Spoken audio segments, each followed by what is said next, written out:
trains are cool. They're a cornerstone of any public transport network in any city in the UK.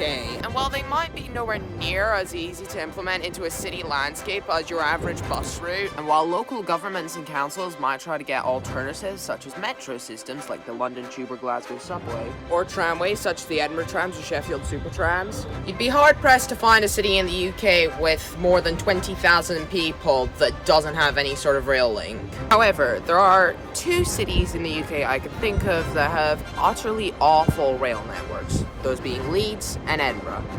The difference between the two being that Edinburgh's public transport network as a whole is one of the best in Scotland and one of the best in the UK bar London, whereas Leeds' public transport network is UK renowned for being absolutely shit. However, Edinburgh used to have a thriving train network with trains to pretty much everywhere in the city. I mean, did you ever know that there was a train station in Niddry? What about Blackford? Or Drylaw? Murrayfield? Hell, what if I told you that the Tesco Ox Gangs used to be a train station? Would you believe me?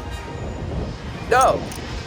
And rightfully so, it never was a station. But another massive Tesco in Edinburgh used to be a train station, and I will be visiting it in this series, along with dozens upon dozens of other stations. This is The Abandoned.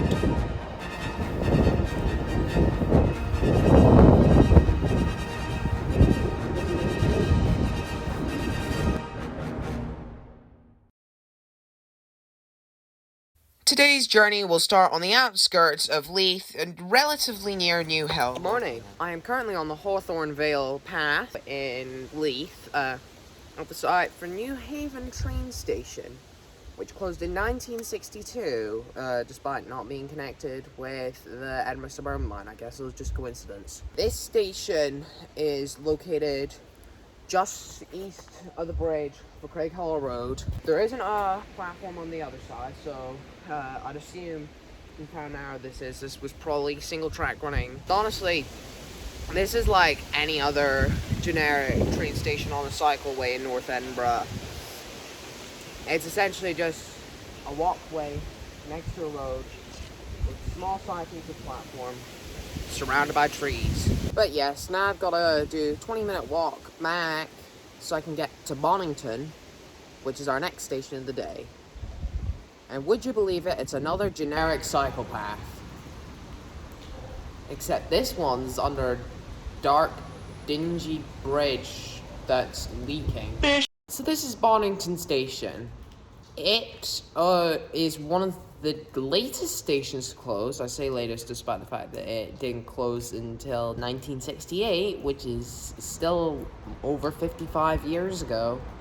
But compared to a lot of the other stations, which closed anywhere between 1945 and 1965, this one lasted quite a while. I thought the Princess Street station would be the latest to close, but I guess not. Yeah, when I was filming this is all I could hear. It got quite tedious quite quickly. So, the platforms, alike at Newhaven, are still very much visible. However, the main points to get to them, the staircases onto Newhaven Road, still remain and still seem to be pretty well used. As the time I've been here, about 4 or 5 people have come down both of the staircases, So yeah, you can definitely more clearly see the eastbound platform than the westbound platform, because the westbound one's been built up on quite a bit, but you can still see both quite clearly. Additionally, both staircases remain open. Well, sometimes. The southern staircase, the past few times I've been past, has been closed. However, there looks to have been a potential third staircase next to the southbound bus stop on Newhaven Road, which is interesting. It is Saturday afternoon, and I am starting off at one of the oldest stations to close on this list, Junction Road, also known as Junction Bridge. Opened in 1869 and closed earlier than our previous two stations in 1947. So yeah, this station, like a lot of others, closed between 1917 and 1919 because World War I. This station is located on the banks of a very polluted-looking water of Leith. Doesn't normally look like this at Dean Village, as far as I can remember.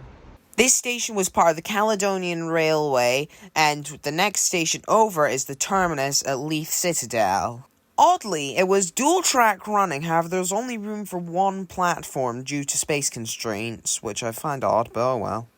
A short 5-minute walk up North Junction Street to North Leith Crossroads takes us to our next station of the day, North Leith, also known as Leith North, also known as Leith.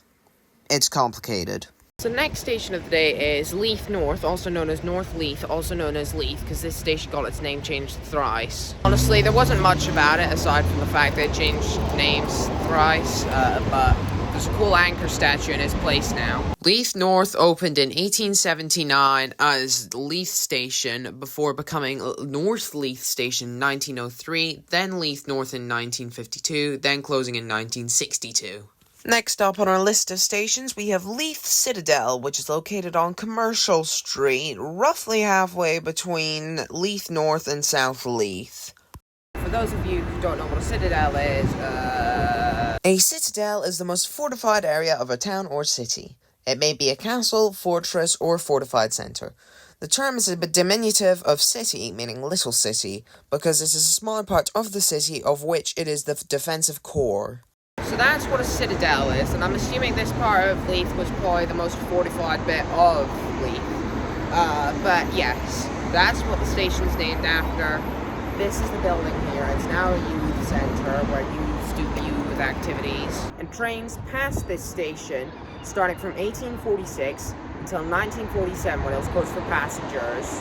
Originally it was North Leith until 1952 when it became Leith Citadel, and then closed in 1968, making it another of one of the most recently closed stations on the list. It's 5 p.m. on a Saturday in mid-August. Why does it feel like 3 p.m. on an October Wednesday? But yeah, so I'm currently at the site of the old South Leith train station, which took the crossroads for Tower Street and Constitution Street. Opened in 1832 as Leith Station, and then closed, and then reopened in 1859 as South Leith, since that's roughly the same time as when North Leith Station opened as Leith.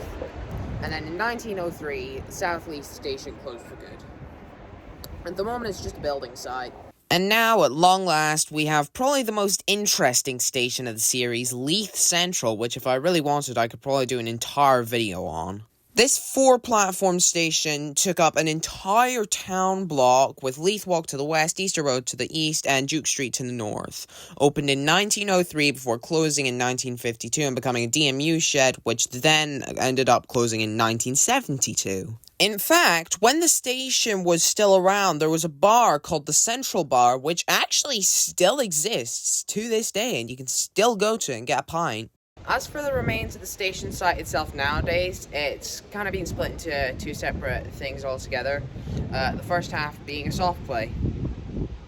The thing I always forget to mention about this soft play is that in 2018 I was on its YouTube channel. My name is Morty, I am 8 years old and I like anything buses. It's worth noting that this soft play, Wonderworld Edinburgh, originally used to be Leith Waterworld, which was a massive indoor swimming centre, which I think a lot of people can recall many great memories from.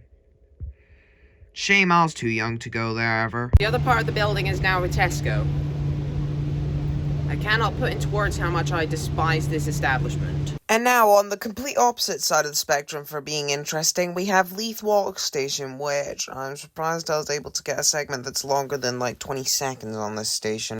So next, not the last, but getting there, station on my list is Leith Walk, which is, go figure. Beside the old station you can't really get to, but the actual bridge over is just by the Shrub Hill bus stops, specifically the one heading northbound towards the Walk.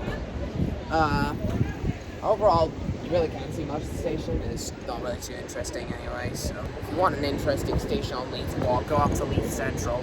So this is our last stop of the day, Powderhall, which you can't really get any great views of because it's essentially just a wasteland of gravel and stuff. I decided that the best place to get a good shot without having to be disturbed by people is in a little row of trees in Red Bays Park, which is right next to the station site. There's not much to see. Not much I can commentate on either. It's a shame I didn't finish with Leith Central, isn't it? So this station was only open for a measly 22 years. It opened in 1895 and then closed in 1917. As far as I'm aware, tracks are still here, but as far as I'm aware, no trains come down here except for probably like 1 or 2 freight trains a day at most. But I'm in a park now and I enjoy being in the park, so I'm going to return to whence I came and enable my inner monkey. Till next time, adios.